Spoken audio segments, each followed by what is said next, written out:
Hi guys, this is Doug from the BITSa game studio group. So this video is a demonstration of our game called Carnation Carnage, which was inspired by the classic Battleships board game. So the game consists of two players placing their flowers on a grid playing area, after which they take turns launching attacks on the enemy grid to try and destroy their flowers.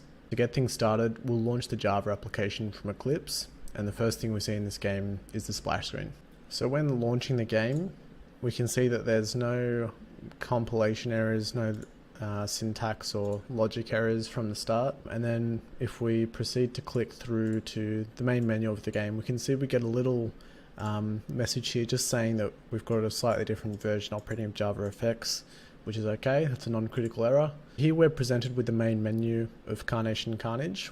We're given 4 options to interact with this menu, which is new game, how to play, high scores, or exit the application.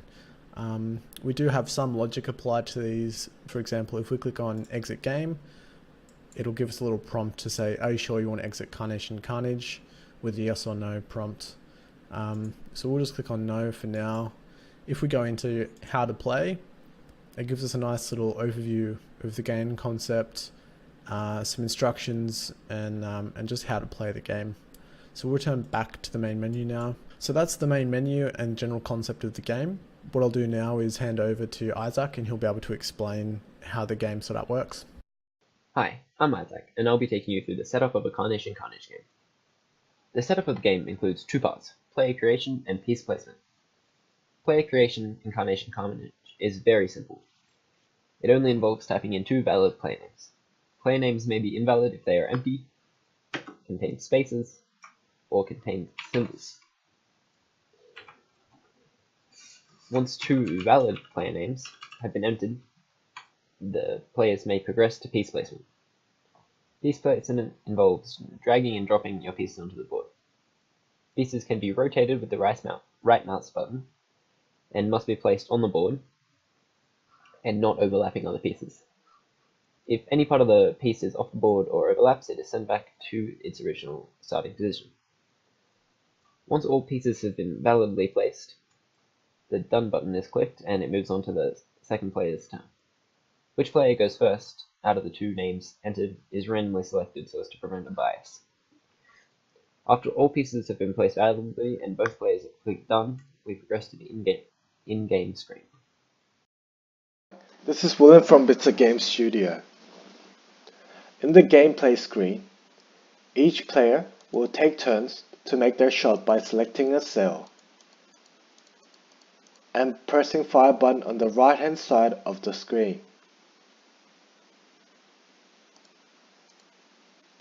If the shot coincides with one of the opposing player's flower, a fire icon will pop up and shows that the target is successfully hit, and the player will be given a chance to fire another shot.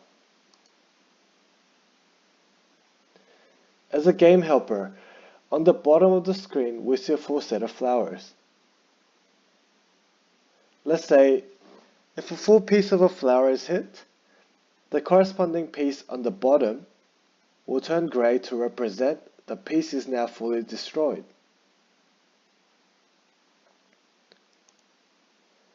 Otherwise, if a fire on the screen is missed, a shot missed icon will pop up and terminates the current player's turn by flipping the side of the board. And then the opposing player will get their turn to fire next. In addition, during their turn, each player will have an option to either skip or surrender to end the game. Hi, Lockie here from BITSa Game Studio, and I'll be taking you through the scoring for the game Carnation Carnage. So first off, I've just set it up so that you can see all the bits in a row just for the demonstration purposes. So we'll jump in. So first off, so each player obviously has their turn, and when they have a go and it misses, they get scored minus 150 points. That works fine, as you can see. And then when you go and attack a flower and hit it, We'll just skip through, and then you get 3,000 points. Now it's also multiplied by the flower which it is. So this one is a rose, and that gets increased by 15%. Now that goes through to the other four, which your roses are 15%, carnations are 12%, pansies are 9%, tulips are 6%, and daisies are 3%. So that's on top of the 3,000 points that you get for each successful hit. And then obviously we can just play through and see a few more successful hits. And the score is recording accordingly. There you go. And then finally, just surrender this one to see. It says player 1, player 2, and obviously the scores that they recorded during the game, and all that works fine. Hi, I'm Sonia from BITSa Game Studio, and I'm going to be walking you through the leaderboard on Carnation Carnage. So we're currently in the main menu screen. If we select View High Scores, we can see the top 5 scores that we have on the leaderboard currently. These are sorted in descending order. If I select back, I'll open up the end of a game just so we can see how they're applied at the end of the game. So Poppy wins this game with a score of 55,170. If I select continue, and I now view the high scores again, this new score that Poppy's achieved has appeared at the top of the leaderboard. Only the winner's scores are factored to calculate into the leaderboard, and if the score has to be higher than what already exists on the leaderboard. We can also select back and return back to our main menu. Now if I close these instances of Carnation Carnage and I choose to open a new session, here we go, start again, I can once again view my high scores, and that score for Poppy has been retained from the last session.